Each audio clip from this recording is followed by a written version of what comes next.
전도서도 이 행복이 뭘까를 집요하게 물어봅니다. 그래서 이스라엘 역사상 가장 화려하고 돋보이는 삶을 살았던 솔로몬을 화자로 등장시켜서 행복을 논합니다. 우리 2장 1절부터 함께 읽어볼까요? 나는 내 마음에 이르기를 자 내가 시험 삼아 너를 즐겁게 하리니 너는 낙을 누리라 하였으나 보라 이것도 헛되도다. 내가 웃음에 관하여 말하여 이르기를 그것은 미친 것이라 하였고 희락에 대하여 이르기를 이것이 무슨 소용이 있는가 하였노라. 내가 내 마음으로 깊이 생각하기를 내가 어떻게 하여야 내 마음을 지혜로 다스리면서 술로 내 육신을 즐겁게 할까? 또 내가 어떻게 하여야 천하의 인생들이 그들의 인생을 살아가는 동안 어떤 것이 선한 일인지를 알아볼 때까지 내 어리석음을 꼭 붙잡아 둘까 하여. 예, 내가 시험 삼아 너를 즐겁게 하리니 이 행복이 뭔지 뭐가 잘 사는 건지 끝까지 한번 시험해보고 분석해보고 나 스스로를 시험 대상으로 삼아서 이런 말이죠. 2절에 웃음에 관하여 이르기를 계속 보여주세요. 웃음에 관하여 이르기를 그것은 미친 것이라 하였고 라는 말은요, 이런 그럴 때 있지 않습니까? 모여서 막 박장대소하고 깔깔거리고 웃고 농담하고 아주 재밌는 시간 보냈는데 돌아가면서 씁쓸할 때 있잖아요. 그런 거 이야기하는 겁니다. 그리고 그럴 때 없으면요, 바보입니다, 바보. 그래서 바보는 항상 즐겁다라는 말이 나오는 거예요.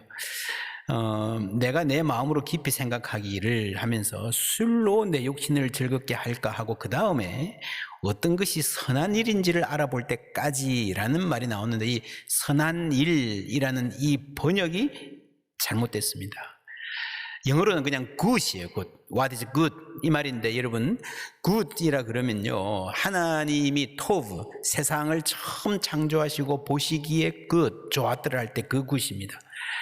선한이란 말로 물론 포함돼요. 그런데 여러분 술로 내 육신을 어떻게 즐겁게 할까라고 바로 이어서 선한 일이 무엇인가 탐구해 보겠다. 말이 안 되잖아요. 말이 안 돼. 이게는 그냥 선한 게 아니고 굿이에요. 좋은 것. 술 마시면서 아 좋다 할 수 있잖아요. 맛있는 거 먹으면서 야 좋다 골프 치면서 여행 가서 할 수 있잖아요. 영화 보면서 그런 이야기예요. 그런 이야기. 그냥 굿이란 말이에요. 좋다. 누가 좋다 하는 거. 물론 이 안에 어려운 이웃을 돕고 헌신하고 뭐 국가를 위해서 헌신하고 예배드리고 하는 것도 다 포함될 수 있습니다. 선한 것도. 그러나 이건 선하다는 말이 아니고요. 굿이에요. 굿. 좋은 삶. 그래서 오늘 본문의 주제는 What is good life? 좋은 삶이란 무엇인가? 우리한테 익숙한 말로는요, 잘 사는 것이 무엇인가 하는 말입니다. 한국 사람 어느 습관에는 저 사람 잘 사는 집이야 라고 할 때는 돈 많은 집이라는 거죠. 근데 여러분 돈 많은 게 잘 사는 겁니까? 그렇지 않습니다. 우리가 알고 있습니다. 돈은 엄청 많은데 죽고 싶다, 살기 싫다, 지긋지긋하다, 허무하다, 지루하다 하는 사람들 너무 많습니다. 그래서 오늘 본문은 선한 것이 아니고 무엇이 good life인가? 잘 사는 것인가 제대로 끝까지 한번 알아보자라는 겁니다. 내 인생을 갖고 스스로 실험해 볼 만한 모든 자원을 다 갖춘 사람이에요. 권력도 가져보고 돈으로 하고 싶은 거 전부 다 해보고 완벽한 몸매를 갖춘 매력 넘치는 이성의 애인 여럿 두어보고 사귀고 마음대로 살고 그러면서 이 사람이 증명하고 싶은 거는요, 이 정도면 잘 사는 것이지, 누구도 부인할 수 없는, 세상 모든 사람들이 인정해 줄 수밖에 없는 그런 확실한 행복, 압도적으로 잘 산다 싶은 것, 누구도 나를 무시하거나 가비히 볼 수 없는 그거 한번 해보고 싶다는 거예요. 그런데 실패했다. 왜요? 헤벨, 헛되다 그랬지만 이게 본래 지난주에 말했죠. 입김, 안개, 숨결, 가벼움 혹은 덧없음, 순식간에 사라짐. 그래서 잡히지 않고, 없다는 게 아니에요. 있어요. 입김이 있어요. 안개가 있어요. 그러나 잡히지 않고 인간이 설명하기 불가능하고 그래서 부조리하다는 거예요. C.S. 루이스가 이런 말을 했습니다. 지각과 즐거움은 공존할 수 없다. 즐거움을 망치는 가장 확실한 방법은 지금 내가 느끼는 만족감을 세밀하게 인트로스펙트, 검토하는 것, 분석하기 시작하는 것이다. 여러분, 내가 기쁠 때에 그 기쁨을 분석하기 시작하면 그 기쁨은 날아가고 없다라고 하는 겁니다. 그래서 C.S. 루이스가 쓴 책 중에 두 가지 중요한 책이 있는데, 하나는 Grief Observed, 헤아려본 슬픔이에요. 슬픔이 찾아올 때 그걸 헤아려보고 따져보고 분석해보고 탐색해 검토해 볼 수 있다는 거예요.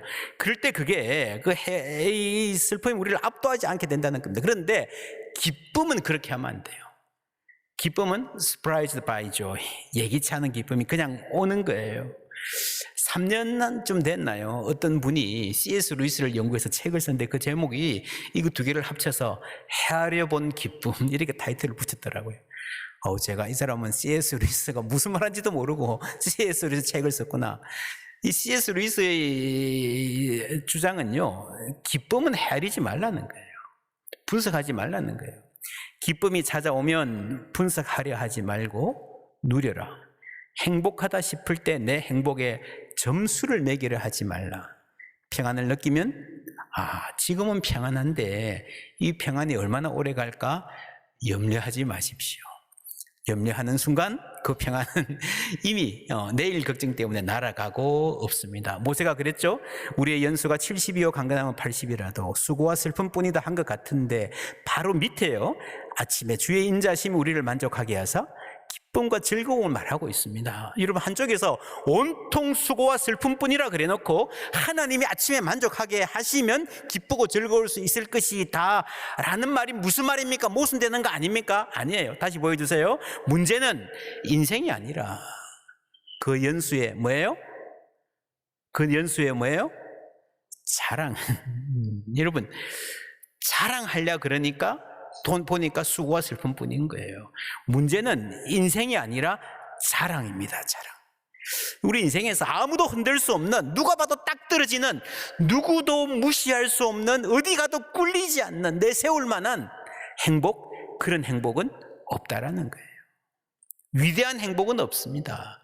여러분, 인생이 아무 의미 없다는 것이 아니라 인생의 의미를 측정할 수 없고 잡을 수 없고 분석할 수 없다는 겁니다. 보란 듯이 잘 살겠다 이러면 그런 거 없어요. 그냥 잘 살면 내가 잘 사는 거지 뭘 보여줘요. 행복은 내어 보이고 자랑하려고 할 때 그것이 얼마나 어리석은 일인지 알아야 된다는 거죠. 자기 나 사랑해? 자꾸 확인한다는 말은요, 확신이 없단 말이죠. 이 정도면 우리 행복한 거야? 그치? 자꾸 확인하는 거는요, 그 안에 어두운 그림자가 있다는 것입니다. 나 행복해, 나 잘 살고 있어 라는 말로 나 자신을 설득하는 것이 가장 어려웠다. 전도서에 등장하는 솔로몬의 말이 이런 말로 요약될 수 있어요. 모두가 부러워합니다. 저 사람처럼 살면 좋겠다. 그런데 나 자신은 인정이 안 된다는 거죠. 그 이야기를 하는 거잖아요. 헛되다는 말이. 일평생에 근심하며 수고하는 것이 슬픔뿐이라 그의 마음이 밤에도 쉬지 못하나니 이것도 헛되도다. 사람이 먹고 마시며 수고하는 것보다 그의 마음을 더 기쁘게 하는 것은 없나니 행복이 없단 말이 아니에요. 그런데 내가 이것도 본 적, 어디서 나온다? 하나님의 손에서 나오는 것이로다. 여러분, 이게 무슨 말입니까?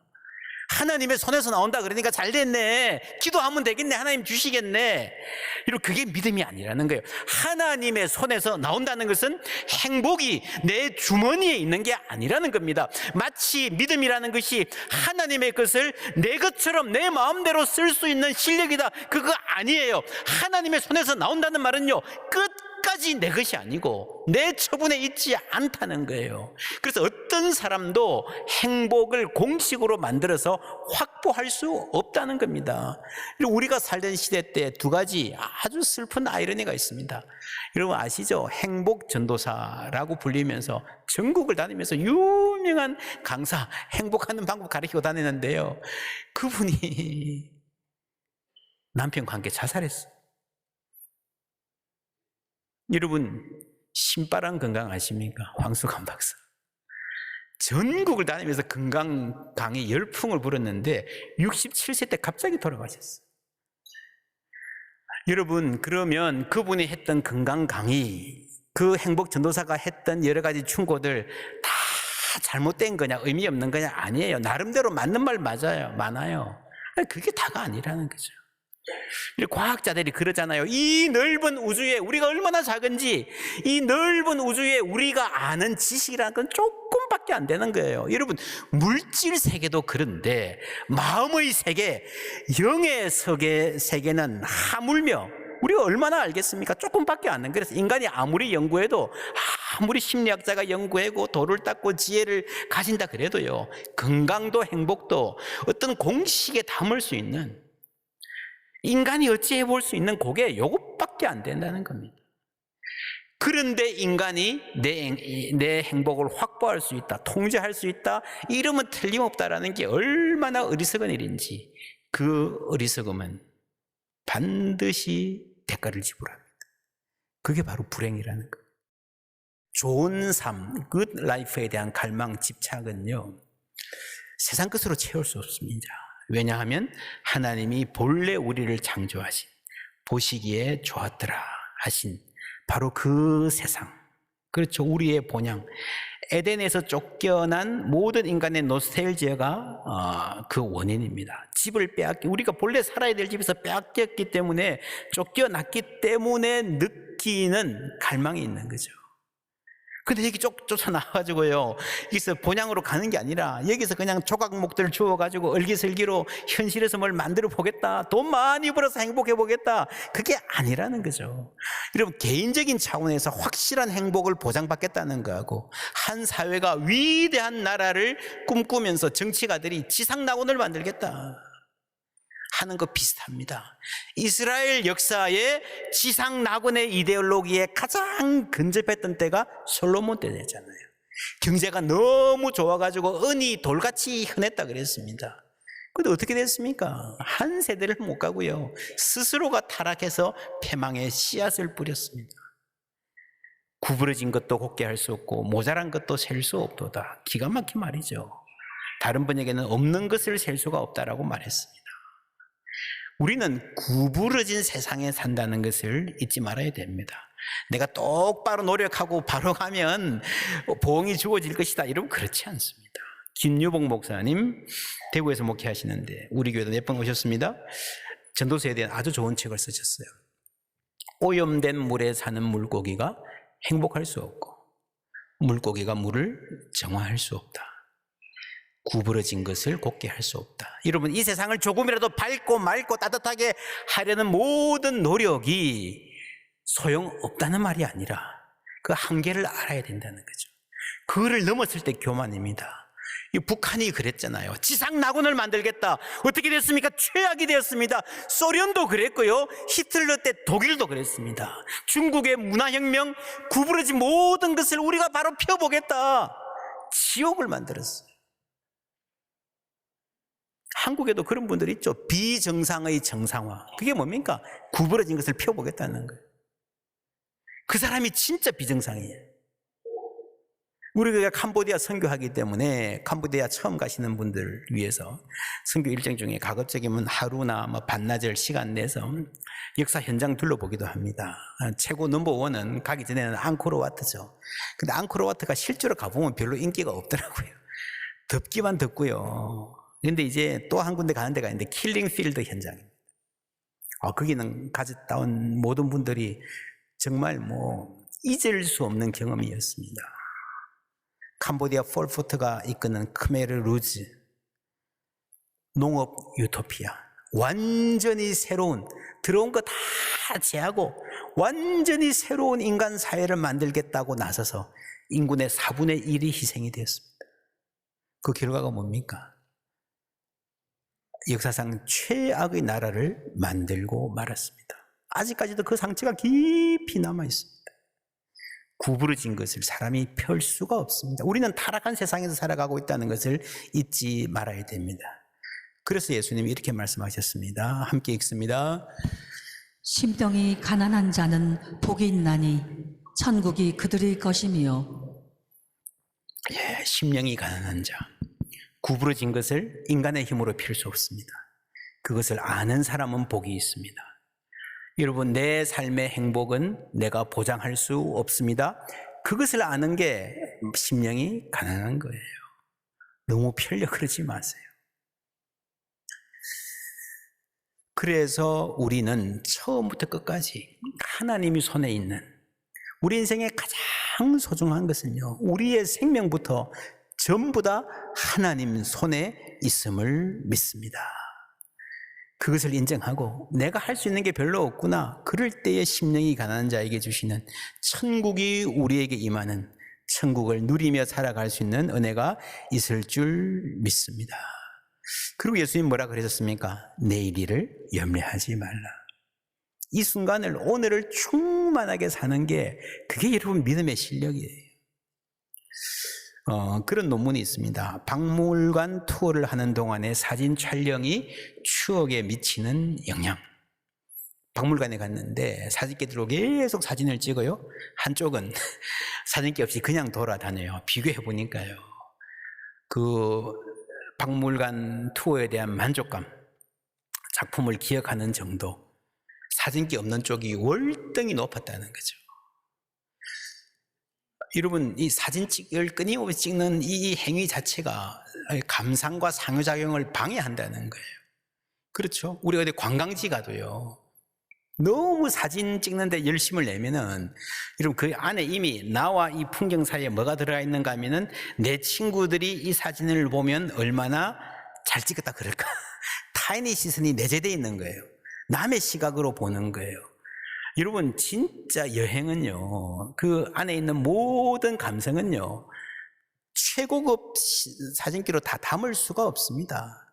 우리가 정말 아름다움을 느끼는 것은 경치만이 아니라 그때의 감정, 그때의 촉촉한 공기, 울컥했던 마음, 그때 그 자리에 서서 어떤 오랜 기억을 부르는 어떤 분위기, 설레임, 그런 거잖아요. 그러니까 너무 사진 가지고 막 이러다 보니까 그 순간들을 다 놓치고 온전히 살지 못하게 된다는 겁니다. 에릭 슈미트라고 하는 구글의 CEO를 지낸 분이 펜실베니아 대학 졸업식 가서 연설할 때 이런 말을 했습니다. 컴퓨터를 끄고 휴대폰을 내려놓으면 우리 주위에 인간이 있음을 발견하게 된다. 놀랍죠? 구글이라고 하는 이 정보회사의 CEO가 이런 말을 했어요. 그러면서 하는 말이, 손자가 그런 말을 시작하는 순간 손을 잡아주는 그 기쁨은 세상의 그 어느 것과도 비교할 수 없다. 여러분, 구글의 CEO면 돈을 얼마나 많이 벌었겠습니까? 세계적인 자리에 얼마나 많이 가봤겠습니까? 얼마나 많은 명사들을 만나고 뭐 대단한 자리에서 연설도 하고 영광의 순간들이 많은 거예요. 그런데 그 모든 영광보다, 그 모든 재물보다, 그 모든 세상의 존경보다 내 손자가 태어났는데, 손자가 처음 그런 말을 하는 순간 그 얼굴 들여다보고 손잡아주는 그 기쁨, 비교할 수 없다는 거예요. 여러분, 그것이 바로 인생의 선물이고 그 선물을 온전히 누리는 길입니다. 위대한 행복, 그런 거 없어요. 지난주에 제가 퍼펙트 데이즈 영화 소개했는데 많은 분들이 보시고 재밌었다고 전해오셨습니다. 오늘 또 하나 소개할게요. 월트의 상상은 현실이 된다라고 하는, 이 영화는 이 주인공이 라이프지 아시죠? 라이프 매거진, 사진 유명한, 세계적인 사진들 많이 나왔죠. 거기 직원입니다. 사진 인화실에서 일하는 직원입니다. 그런데 이 잡지가 폐간된다고 그래요. 그래서 마지막 호를 만들어야 되는데, 마지막 호에 진짜 기념할 만한 사진을 골라야 되겠는데 무슨 사진을 고를까? 그래서 담당 사진 작가에게 맡기기로 했는데, 그분이 보내온 사진, 이게 뭐 잘 모르겠어요. 없어요. 지정해 줬는데. 그래서 이분을 만나러 가는 이야기입니다. 이 사진들 그 다음에 보시면요, 막 헬기 타고 가서 막 바다에 뛰어내리고, 막 보울드 타고 자전거 타고 막 천신만고 끝에 처음에는 그린랜드 갔다가 아이슬란드 갔다가 히말라야 갔다 그래가지고 이제 아프가니스탄까지 찾아갑니다. 그래서 이제 히말라야 산에 물어서 추적해가지고 그냥 탐정이 가듯이 이 사진사 숀을 찾으러 가는 거예요. 근데 저 히말라야의 눈 덮인 산에서 혼자 사진기를 들고 앉아 있습니다. 왜 그러냐 그러니까, 이 지역에 아주 멋지게 생긴, 너무너무 뷰티풀한 눈 표범, 설표가 나타났는데 그거 카메라에 담으려고 왔다고 이야기하는 거예요. 이거 좀 기다려보자, 올지도 모른다. 그 둘이 앉아 있는데요, 나타났어요. 정말 멋진 눈 표범이 나타났어요. 근데 그럼 뭐 해야 됩니까? 사진기를 들고 찍어야 되잖아요. 근데 이 사진사가 안 찍어요. 그냥 가만히 보고 있는 거예요. 월트가 너무 이상해서 왜 안 찍습니까? 뭐 이러니까 가만히 있어봐 하면서 하는 말이, 어떤 때는 안 찍어. 아름다운 순간을 보면 개인적으로는 카메라로 방해하고 싶지 않아. 그저 그 순간에 머물고 싶지. 바로 저기, 그리고 여기. 여러분, 그냥 지나가다가 만난 장면도 아니고요. 그거 잡으려고 며칠을 기다렸는데 막상 태어나니까, 막상 눈앞에 나타나니까 이게 그냥 카메라로 소비하기는 너무너무 멋진 시간이어서 나는 그 시간을 누리고 싶다, 머물고 싶다. 여러분, 생각해 볼 만한 아이디어 아닙니까? 우리가 살아가는 이 순간, 우리가 어떤 마음을 갖고 살아가는지 굉장히 도전이 되는 멋진 순간입니다. 그래서 월터가 이제 돌아와서 사진을 이제 받아가지고 맨 마지막 호, 라이프지가 폐간되는 맨 마지막, 물론 영화 속의 이야기입니다. 맨 마지막 호를 만듭니다. 근데 이 사진사가, 세계적인 사진사가 추천했던 그 표지가 뭔가 하면요, 자기 모습이에요, 자기 모습. 이 언제 찍히는지도 모릅니다. 자기가 암실에서, 밑에서 조그만 암실에서 사진을 인화를 해서 현관에 나와서 잘 나왔나 들여다보고 있는 이 장면을 아마 이 사진사가 지나가다가 본 것 같아요. 열심히 일하는 그 장면이 인상적이어서 사진을 찍어 놓았고, 이 사진사가 여러 가지 사진을 고민하다가 이거다라고 해서 찍어준 사진이 자기 사진이에요. 그리고 이 잡지 표지에 이 잡지를 만드신 모든 분들께 바칩니다라는 글을 써놓았습니다. 여러분, 라이프지가요, 세계적인 잡지였어요. 수십 년 동안 보도한 사진 중에서 영웅들 처칠, 루즈벨트, 메가드 즐비했습니다. 마릴린 몬로 같은 스타들, 올림픽 스타들, 혹은 인류가 처음으로 달에 착륙한 역사적인 장면들, 무수히 많은데 그 위대하다는 순간들 다 제쳐놓고요, 평범한 직장인이 일하는 일상적인 한 장면을 맨 마지막에 기념으로 넣었다. 여러분, 놀랍지 않습니까? 정말 의미 있고, 우리의 가장 소중한 날이 있다면, 여러분, 시간이 지나서 내 인생을 돌이켜보면 가장 소중한 날은요, 어떤 특별한 자리에 선 날이 아니라, 어떤 위대한 순간이 아니라 가장 평범한 날이 될 것 같아요.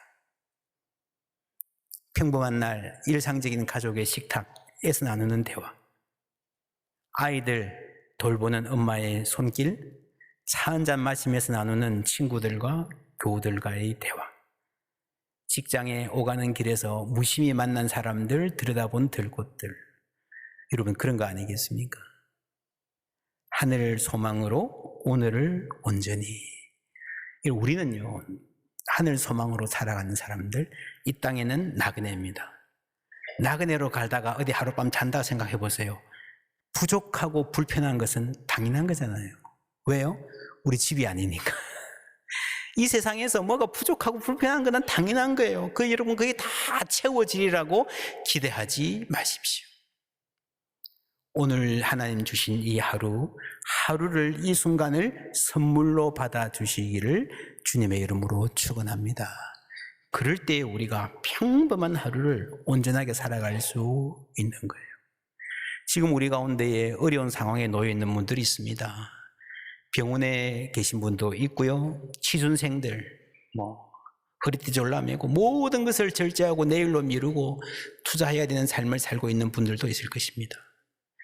인생은 수고와 슬픔뿐입니다 라는 말이 절절히 다가오는 분들도 있을 것입니다. 그럼에도 불구하고 오늘은 아니고 내일, 이게 끝나야, 이 곡에 넘어야 내 인생 제대로 시작될 것이다. 여러분, 그런 날은 오지 않습니다.